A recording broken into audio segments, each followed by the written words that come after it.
Watoto wanaokufa kwa sababu ya kukosa madawa.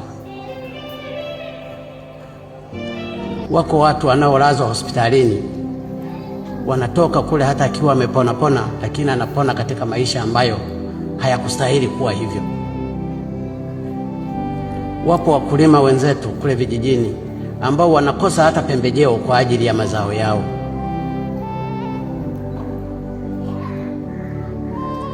Ipo miundombinu ambayo tulitakiwa tuitengeneze, tunakosa hata fedha za kuitengeneza, na saa nyingine tunakopa kwa masharti ya ajabu wakati mali tunazo.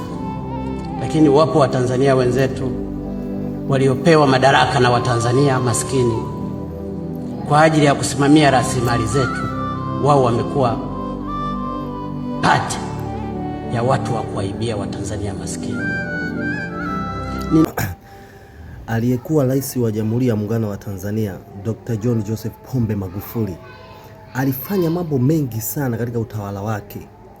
Yaani alikuwa ni kiongozi ambaye alifanya vitu vingi kati ya marais wote ambao wamewahi kutokea. Hakuna rais ambaye amewahi kufanya vitu kama alivyofanya mheshimiwa hayati Dr. John Joseph Pombe Magufuli. Lakini cha ajabu sana, kuna watu walikuwa wanamtukana sana. Walimtukana, walikamsimanga, akamfanyia mambo mengi sana. Cha ajabu na cha kushangaza zaidi, alipofariki kuna watu walifanya sherehe.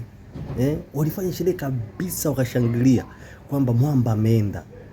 Mtesaji dikteta kafariki. Walifurahi sana. Kuna watu, hii nchi ina watu wa hovyo sana, ina watu wa ajabu hajawahi kutokea.